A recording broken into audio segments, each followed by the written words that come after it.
কুমিল্লায় শনিবার রাতের ভয়াবহ দুর্ঘটনার সাক্ষী হিসেবে এখনও রেল ক্রসিংয়ে পড়ে আছে দুমড়ে মুচড়ে যাওয়া বাস। স্থানীয়রা বলছেন, রেল লাইনে সিগন্যাল থাকলে এমন ঘটনা ঘটত না। এদিকে ট্রেন বাস সংঘর্ষের ঘটনায় নিহতদের পরিবারে চলছে শোকের মাতম। AM মহিউদ্দিনের পাঠানো তথ্যচিত্রে ডেস্ক রিপোর্ট। কুমিল্লায় রেল ক্রসিংয়ে ভয়াবহ দুর্ঘটনায় দুমড়ে মুচড়ে যাওয়া বাসটি বলে দিচ্ছে সেদিনের ঘটনা কতটা ভয়াবহ ছিল। ঝরে গেছে 12টি তাজা প্রাণ, কেড়ে নিয়েছে পরিবারগুলোর ঈদের আনন্দ। নিহতদের মধ্যে একই পরিবারের ছিল 3 জন। সন্তানকে নিয়ে দিশেহারা হয়ে আহাজারি করেন জোয়াদ বিশ্বাসের স্ত্রী। বুকে 5 বছরের শিশু কন্যাকে জড়িয়ে আহাজারি করে বিচার চাইছিলেন। স্বজন হারিয়ে বিলাপে হাসপাতালের বারান্দায় হুঁশ হারিয়েছেন অনেকেই।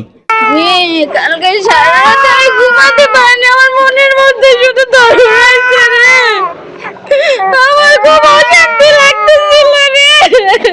একমাত্র স্মার্ট সিটি বসুন্ধরা, আধুনিকতায় এক ধাপ এগিয়ে। ঘটনার বর্ণনা দিচ্ছিলেন প্রত্যক্ষদর্শী একজন। তিনি বলেন, হঠাৎ দেখেন ট্রেন আসছে, তবে কোনো সিগন্যাল ছিল না। বিকট শব্দ শোনার কিছুক্ষণ পরেই দেখেন রক্ত ও মরদেহ আর কান্নার আওয়াজ। তারপর জ্ঞান হারিয়ে ফেলেন তিনি। হাসপাতালের বেডে শুয়ে এমন বর্ণনা দিচ্ছেন আহতরা। হঠাৎ করে বাড়ি খাওয়ার সাথে সাথে যাত্রীরা কেউ জানালার গ্লাস টাস ভেঙে বাইরে পড়ছে, আমি উপরে বাড়ি খেয়ে নিচে বসে গেছি, আর কিছু বলতে পারবো না। স্থানীয়দের অভিযোগ, রেল লাইনে সিগন্যাল থাকলে ঘটতো না এমন দুর্ঘটনা। গেটম্যানকেই দায়ী করছেন তারা।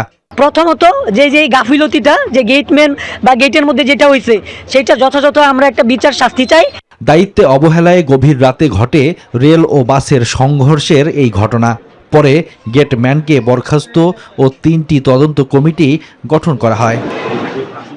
Desk report, news 24।